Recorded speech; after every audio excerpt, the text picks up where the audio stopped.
அன்பார்ந்த இறைமக்களே, கிறிஸ்துவின் மறுப ஜபக்குழியின் வாயிலாக இன்று உங்களை சந்திப்பதில் நான் பெரும் மகிழ்ச்சி அடைகிறேன்.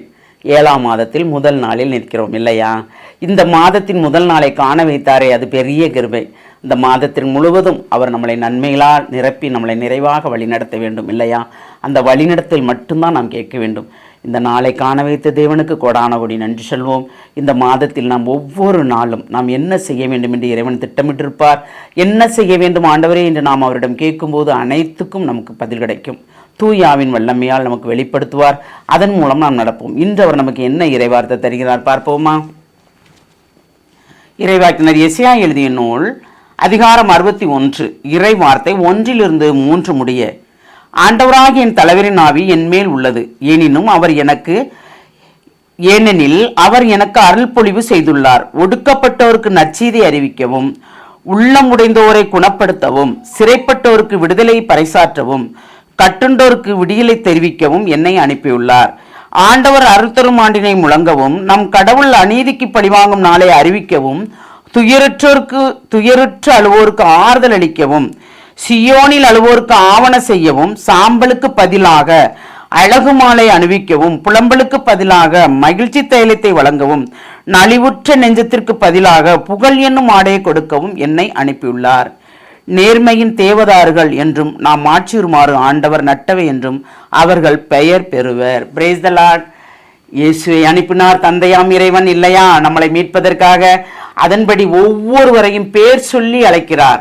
அப்போ ஆண்டவருடைய நேர்மையின் தேவதார்கள் என்றும் தாம் மாற்றியுமாறு ஆண்டவர் நட்டவை என்றும் அவர்கள் பெயர் பெறுவார்கள். யார்? இறைவன் அழைத்த ஒவ்வொருவரும், நற்செய்தி பணி செய்பவர்கள் ஒவ்வொருவரும், ஆற்றுப்படுத்துவோர் ஒவ்வொருவரும், பிறரை தேற்றுவர் ஒவ்வொருவரும், பிறருக்காக ஜெபிக்கின்ற ஒவ்வொருவருக்கும் இறைவன் ஒவ்வொருவருக்கும் ஒவ்வொரு பணி கொடுத்திருக்கிறார் இல்லையா? உங்களுக்கு என்ன பணி, எனக்கு என்ன பணி என்று தெரியாது. இறைவன் எதற்கு அழைத்தார், நம்மளை என்ன செய்ய அழைத்தார், அதுதான் இங்க முக்கியம் இல்லையா? ஏனென்றால் ஆண்டவராகிய என் தலைவரின் ஆவி என் மேல் உள்ளது, ஏனெனில் அவர் எனக்கு அருள் பொழிவு செய்துள்ளார். அப்போ தூயாவின் வல்லமை கொண்டு அவர் நம்மளை நிறைவாக ஆசீர்வதிக்கும் போது, நம்மளை நிரப்பும் போது அவர் என்னென்ன செய்ய சொல்லுகிறாரோ அதை அனைத்தையும் நாம் செய்ய வேண்டும் என்பதுதான் இறை சித்தம். அந்த இறை சித்தத்தின்படி நாம் வாழும் போதுதான் நமக்கு நிறைவாக இருக்கும். என்றால் ஆண்டவர் அருள் தரும் ஆண்டினை முழங்கவும், நம் கடவுள் அநீதிக்கு பழிவாங்கும் நாளை அறிவிக்கவும். நமக்கு எதிராக அநீதிகள் செயல்பட்டதா? நமக்கு ஆறுதல் சொல்ல ஆள் இல்லையா? இறைவன் இருக்கிறார், அதை அறிவிக்கவும். கலங்காதீங்க, இறைவன் விட்டுருங்க, அவர் பார்த்து கொள்வார் என்று சொல்லவும். நம்மளால் என்ன செய்ய முடியும்? நம்ம யாராலும் தீர்ப்பிட முடியுமா? நமக்கு இல்லை. அந்த அதிகாரம் நமக்கு இருக்கா? இல்லை. நம்மளால் பழிவாங்க முடியுமா? இல்லை. ஏனென்றால் இறைவன் நமக்காக பழிவாங்குகிறார். அநீதிக்கு பழிவாங்கும் தேவனாக வரும். நமக்கு ஒவ்வொருவருக்கும் அநீதி செய்யப்படும் என்றால் அவர் பார்த்து கொள்வார். நாமே அதில் தலையிட வேண்டும். எல்லாம் உம்முடைய சித்தம் ஆண்டவரே, நீர் சொல்லாமல் எங்களுக்கு எது வந்தாலும் அதை நீர் பார்த்து கொள்வீர். உம்முடைய அனுமதியோடு வந்தால் நாங்கள் அது தாங்கும் வலிமை மட்டும் தாரும் ஆண்டவரே என்று கேட்போமே. அப்படி கேட்கும் போதுதான் நமக்கு ஒரு நிறைவான ஆசீர் கிடைக்கிறது இல்லையா? அழுவோரில், சியோனில் அழுவோருக்கு ஆவண செய்யவும், சாம்பலுக்கு பதிலாக அழகு மாலை அணிவிக்கவும், புலம்புக்கு பதிலாக மகிழ்ச்சி தைலத்தை வழங்கவும். எத்தனை பேர் புலம்புறோம், அழுகிறோம், குழம்புறோம், சங்கடப்படுறோம், சஞ்சலத்தோடு இருக்கிறோம், என்ன செய்வதென்று தெரியாமல் தவிக்கிறோம் இல்லையா? தவிக்கிறோமா இல்லையா? தவிக்கிறோம். அந்த தவிப்பு தான் நம்மளை புலம்பலாக மாற்றி நம்மளை பலகீனப்படுத்துகிறது. இந்த பலகீனம்தான் பிறரிடம் பேச முடியாதவாறு சில நேரங்கள் தடுமாற்றத்தை கொடுக்கிறது. அதுக்குத்தான் என்ன சொல்றாரு? புலம்பலுக்கு பதிலாக, சாம்பலுக்கு பதிலாக அழகு மாலை அணிவிக்கவும், புலம்பலுக்கு பதிலாக மகிழ்ச்சி தைலத்தை வழங்கவும், நலிவுற்ற நெஞ்சத்திற்கு பதிலாக புகழ் என்னும் ஆடையை கொடுக்கவுமே ஆண்டவர் ஒவ்வொருவரையும் இறைவார்த்தையின் மூலம் நாம் வாசிக்கும் போது, இறைவார்த்தை நாம் பிறருக்கு கொடுக்கும் போது அதுவே நமக்கு மகிழ்ச்சியாகிறது, ஆடையாகிறது, உணவாகிறது, எல்லாமே ஆகிறது இல்லையா? அப்போ என்னையும் உங்களையும் அழைத்த தேவன் நற்செய்தி பணிக்கு பிறருக்கு பணிவிடை செய்கிறோமா? அது ஒரு நற்செய்தி பணிதான்.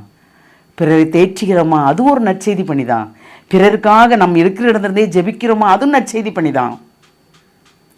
எல்லாற்றையுமே முன்கூட்டி அறிந்த தேவன் நமக்கு என்னென்ன செய்ய வேண்டும் என்று சொல்லி செய்கிறவர் அவர் இல்லையா?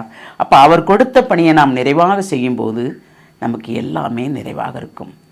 புலம்பல் வேண்டாம், துயரம் வேண்டாம். நொறுக்கப்பட்டிருந்தாலும் நான் நிறைவாக ஆசீர்வதிக்கப்படுவோம் இல்லையா? அந்த நிறைவான ஆசீர்வாதத்தை இன்று கேட்போமா?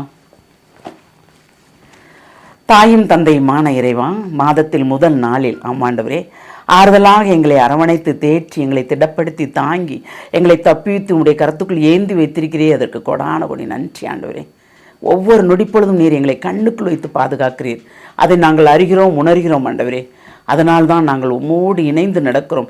எவ்வளவு துன்பம் வந்தாலும் நீர் பார்த்துக்கொள்வீர் என்று அந்த மன தைரியத்தோடு இருக்கிறோம் ஆண்டவரே. எங்களை உடைய கருத்துக்கள் ஒப்புக் கொடுக்கிறோம். எல்லாம் வல்லவரே, நீரே எங்களோடு இருந்து எங்களை ஆற்றுப்படுத்துகிற அந்த கிருபைக்கு நன்றி கூறுகிறோம். இந்த நாள் நிறைவுள்ள நாள் என்று நாங்கள் நம்புகிறோம், விசுவசிக்கிறோம். இந்த நாளைப் போலே இந்த மாதம் முழுமைக்கும் நீர் எங்களை வழிநடத்த போகிற அந்த கிருபைக்கு நன்றி. ஒவ்வொரு நாளும் எது எது எங்களுக்கு தேவையோ அனைத்து நீர் செய்யப்போகிற கிருபைக்கு நன்றி கூறி, நாங்களும் உம்மிடமிருந்து பெற்றுக்கொண்டதை பிறருக்கு கொடுக்கும்படி எங்களை நீர் ஆசீர்வதிக்கிற கிருபைக்கு நன்றி கூறி எங்களை முழுமையாக உடைய இரக்கத்துக்குள் ஒப்புக் கொடுக்கிறோம். ஜெபம் கேட்கும் நல்ல பிதாவே. ஆமேன், ஆமேன், ஆமேன்.